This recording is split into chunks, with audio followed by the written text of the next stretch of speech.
अनेक शब्द आपां पढ़दे हैं संत बारे। गुरु साहब जी ने बड़ी अपरम अपार बख्शिश की। निता प्रति शब्द पढ़दे हैं गुरु की संगत।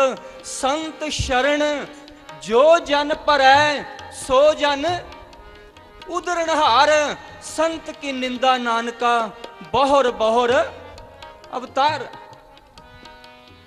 हुण गुरु की संगत मैं कोई इतना बहुता गुण ज्ञानी कोई कथावाचक नहीं, सीधे जे ढंग नाल गुरु की बाणी नूं समझण दा यतन कीता जीवन विच, और सीधे जे ढंग नाल ही आप संगत विच गल करांगा। क्योंकि अज साडे विच एक दुविधा खड़ी कर दित्ती गई है कि गुरबाणी तां जी बड़ी औखी है, अगाध बोध बाणी। इस कोई शक नहीं कि अगाध बोध नहीं, पर जितना अज साडा संत लाना फिरदा सानू इस गल्लों वहम विच पा दिता गया कि बाणी तुहाडे समझ नहीं आउणी, इहनूं कोई ब्रह्म ज्ञानी विचार सकदा। पर हैरानगी होंदी गुरु की संगत, गुरु कोलों ज्ञान लैके तां ब्रह्म ज्ञानी बनना सी, ते जे गुरु की बाणी साडे समझ ही नहीं आउणी ते असीं ब्रह्म ज्ञान हासिल किवें कर सकांगे। और जदों ये गल असीं कहने आ कि गुरबाणी हर एक दे समझ नहीं आउंदी, सत करके जाने असीं बाबे नानक नूं लांभा दिन्ने आ कि तू बाणी बड़ी औखी लिख के सिरज के दे चले हैं, साडे समझ नहीं आउणी, तू तां सानू किसे शायद भांबल भूसे च पा चले हैं। असीं गुरु नानक नूं इस गल दा लांभा दे दिन्ने आ कि बाणी साडे समझ नहीं आउंदी। हकीकत ये वे गुरु की संगत, असीं जीवन विच बाणी नूं पढ़ के विचारन का सुभाव नहीं पाया। गुरु नानक साहब ते आवाज़ां मार मार के कह रहे ने, आओ आवो सिख सतगुरु के प्यारे हो, गावो सच्ची बाणी। जदों तुसीं सच्ची बाणी गावोगे तो फिर होएगा कि गुणवंतियां गुण दे, गुणवंतियां नूं होर गुणवान करदा गुरु। आओ गुरु की संगत, गुरु साहब बख्शिश कर रहे ने, संत शरण जो जन परै सो जन उदरणहार। इत्थे संत शब्द गुरु की संगत किसे शरीर वास्ते नहीं वरत्या, इस गल नूं ध्यान कर लियो, नोट करियो।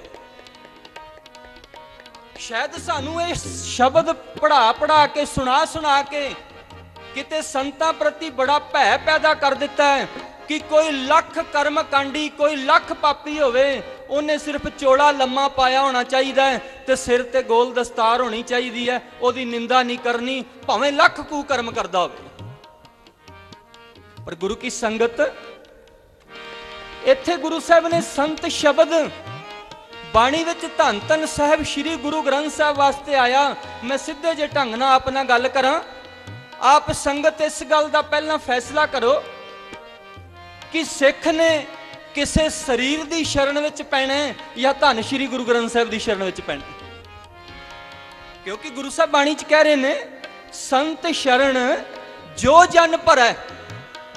हुण गुरु की संगत फैसला करना भी असीं किसे शरीर की शरण विच पैना या गुरु ग्रंथ साहब की शरण विच पैना। किसे शरीर की शरण विच पैण नूं तां नहीं क्या गुरु ने, सब सिखन को हुक्म है गुरु मान्यो, ग्रंथ शरण आवे तिस कंठ लावे। गुरु की संगत, इत्थे संत शब्द धन धन साहब श्री गुरु ग्रंथ साहब वास्ते वरतिया। संत शरण जो जन परै सो जन उदरणहार।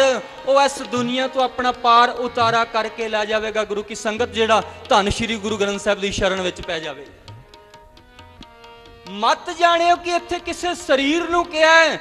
मैं बेनती करदिया, गुरु शरीरां नालों तोड़दा, गुरु की संगत शरीरां नाल जोड़दा नहीं। गल ध्यान करियो, जदों सिख गुरु का सिख आनंद साहब का जाप करदा ना गुरु की संगत, तो गुरु साहब बड़ी बख्शिश करते हैं, शरीरां नालों तोड़ते हैं। गुरु साहब कहन लगे, यह कुटुंब तू जे देखदा चलै नाही, तेरे नाले साथ तेरा चलै नाही, तिस नाल क्यों चित लाइया।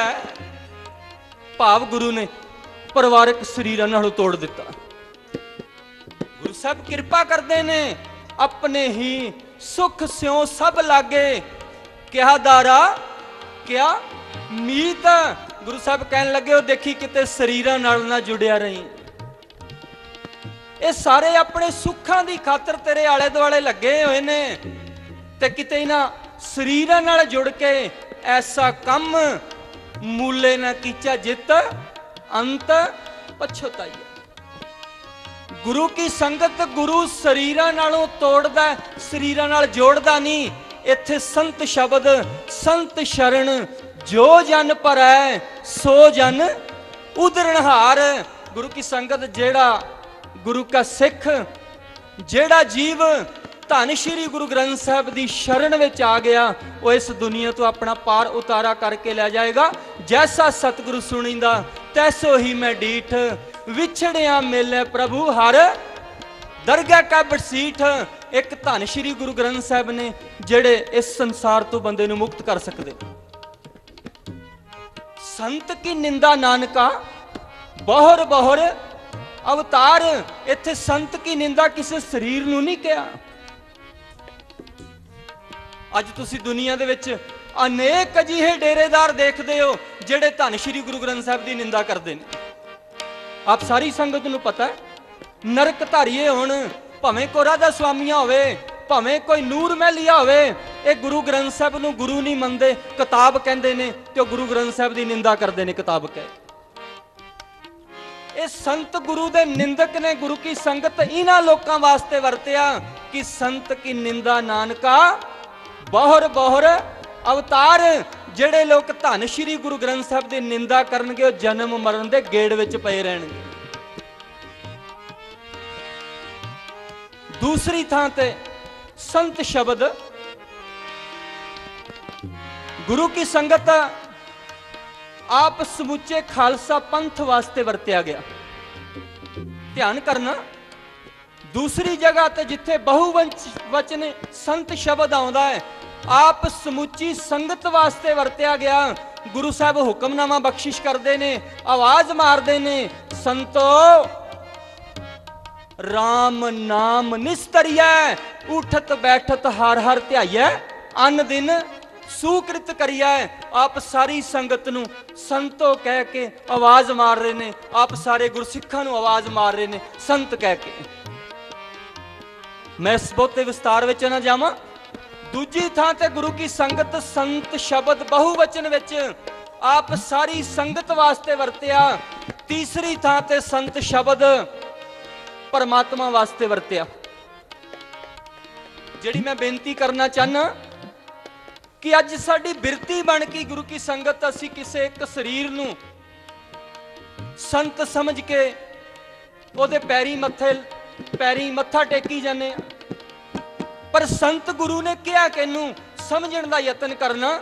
ਤੀਸਰੀ ਤਾਂ ਤੇ ਸੰਤ ਸ਼ਬਦ ਅਕਾਲ ਪੁਰਖ ਵਾਹਿਗੁਰੂ ਵਾਸਤੇ ਵਰਤਿਆ। ਗੁਰੂ ਸਾਹਿਬ ਕਹਿਣ ਲੱਗੇ, ਭਾਗ ਹੋਆ ਗੁਰ ਸੰਤ ਮਿਲਾਇਆ, ਪ੍ਰਭ ਵਿਨਾਸੀ ਘਰ ਮੈਂ ਪਾਇਆ। ਇਸ ਗੱਲ ਨੂੰ ਨੋਟ ਕਰ ਲਿਓ। ਮੈਂ ਪਹਿਲਾਂ ਬੇਨਤੀ ਕਰਤੀ ਕਿ ਕਿਤੇ ਗੁਰੂ ਕਿਰਪਾ ਕਰਕੇ ਸਰੀਰਾਂ ਨਾਲ ਨਹੀਂ ਜੋੜਦਾ।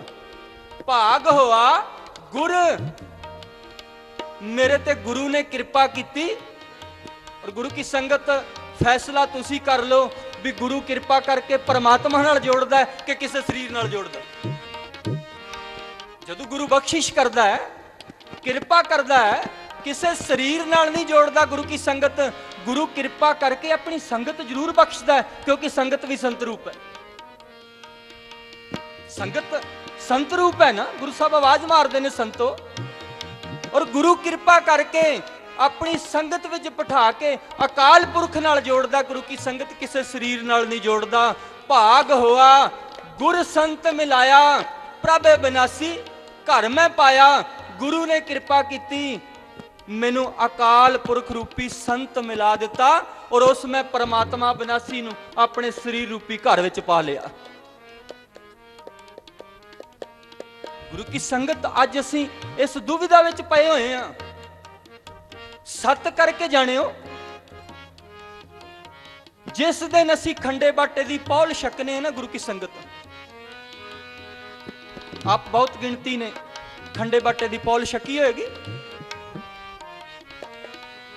ਔਰ ਆਪਾਂ ਸਮਾਜ ਵਿੱਚ ਵਿਚਰਦਿਆਂ ਵੀ ਦੇਖ ਰਹੇ ਹਾਂ, ਬਹੁਤ ਸਾਰੇ ਲੋਕ ਨੇ ਜਿਹੜੇ ਆਪਣੇ ਨਾਮਾਂ ਦੇ ਨਾਲ ਸੰਤ ਬ੍ਰਹਮ ਗਿਆਨੀ ਮਹਾਂਪੁਰਖ 101 1008 ਸ਼੍ਰੀ ਸ਼੍ਰੀ ਪਤਾ ਨਹੀਂ ਕਿਤਨੇ ਕ ਨਾਮ ਜੋੜੀ ਫਿਰਦੇ ਨੇ।